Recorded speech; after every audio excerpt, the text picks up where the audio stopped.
When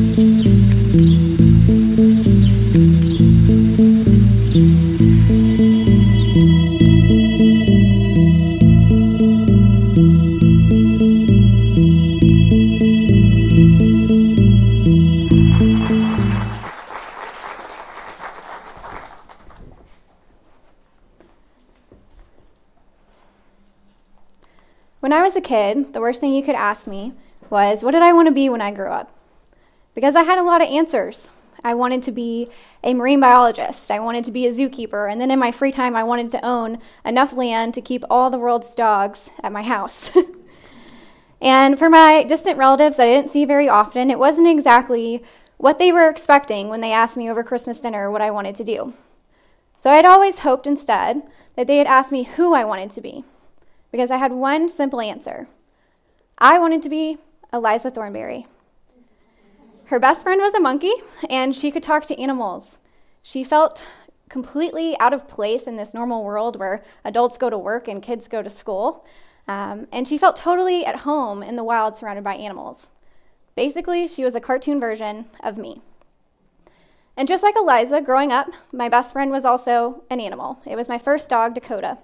We grew up as little pups together, and I'm sure my grandparents could all of the shenanigans that we did from the time that I was a baby until I was a teenager.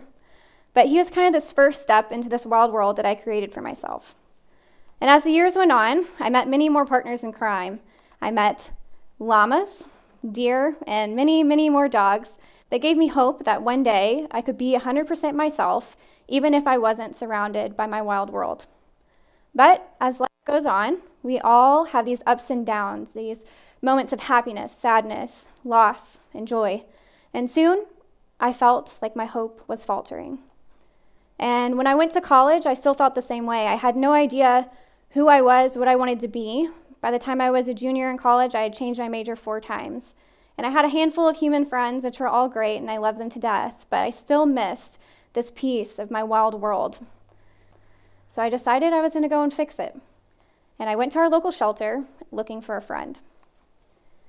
And the first day that I met this dog here, I only had a few minutes to spare. I had spent the entire day with her, or the entire day at the shelter, looking for a dog. And I couldn't seem to find the right connection. And so finally my friend points to this kennel here at the end, and we have 15 minutes left.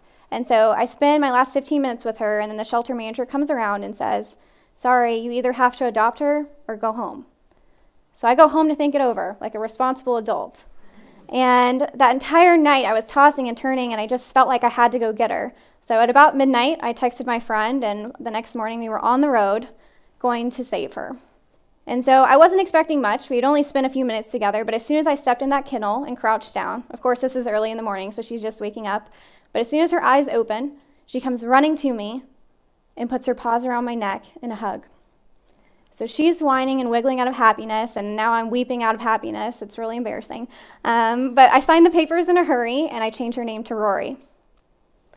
So you see, Rory came into my life at this time where I needed her the most. She is my soulmate in a dog form, and for a lot of guys in my life, that's a struggle. But what it comes down to is that Rory changed my life in a way that didn't just affect me, it affected other people. You see, Rory was diagnosed with stage 4 heartworms when I first adopted her, which meant that these parasites were causing permanent damage to her heart and lung tissue. And if she wasn't treated soon, she would be gone in a few months. So there was only one option. We spent the next 8 months getting her treated, a lot of that time indoors because she was on activity restrictions. But during that time, I started doing this research on heartworms and all these terrible things that are afflicting shelter animals every single day. And again, I found myself tossing and turning at night, not being able to sleep, and I decided we're going to find a solution for dogs like Rory. So I signed up to volunteer at my local shelter. In my first day at the shelter, it was hard. I saw dogs of every shape and size, sickness and health, abuse and neglect. And I didn't know if I was going to come back. It was very emotional. It was very damaging to me to see this. But again, I felt this nagging sensation that I needed to come back. I needed to hear something. I needed to see something. So I did. And I came back with my camera. And I started documenting the lives of these animals and their personalities without really thinking that it was going to help me find my own. And so I met these dogs who had seen everything: acid burns, cigarette burns. I had seen horrible things that you would never expect. But as they were all very different animals, they all had one thing in common. And it was that they were always 100% themselves. And so I decided, what if I did this experiment? What if I found this dog in me? What if I could be myself 100% of the time, every single second of the day? So I tried it out. I spoke up louder every chance I got. I started doing things because I solely wanted to do them, not for any other purpose. And I learned a lot about myself. I learned that the more that I put myself out there, the more I succeeded. The more that I was myself, the more the world accepted me for who I was. And I began to forget about these things that we call rejection, heartbreak, and failure because there wasn't any more time for them. And when all these people had told me that I couldn't live in this wild world, that it was impossible to live this lifestyle, I realized that their words were no longer weapons aimed at me, but more like flags that showed their true colors instead. And I began to public speak in front of strangers, because before then I wouldn't even whisper in class. I only said yes when I wanted to, and I left jobs and relationships that no longer served me. And basically, I was 100% myself every single second of the day. And a lot of people would say, maybe it's destiny. Maybe a switch flipped on in my brain that changed all of this. But to me, it sounds like Rory. Without Rory in my life, I would have never found my passion or my voice. I would have left this wild world behind as a daydream. But because of her and her personality and our life together, I met these other dogs, and now my heart is filled to its absolute fullest.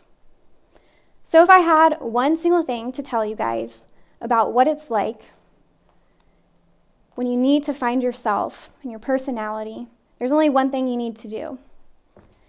You have to be willing to listen to any story, big or small, quiet or loud. Because if you don't, you could miss something. And we often think that these things are going to come to us in these loud, bright voices. But usually it's just the hearts of others speaking to us. Because for me, that was enough. Thank you.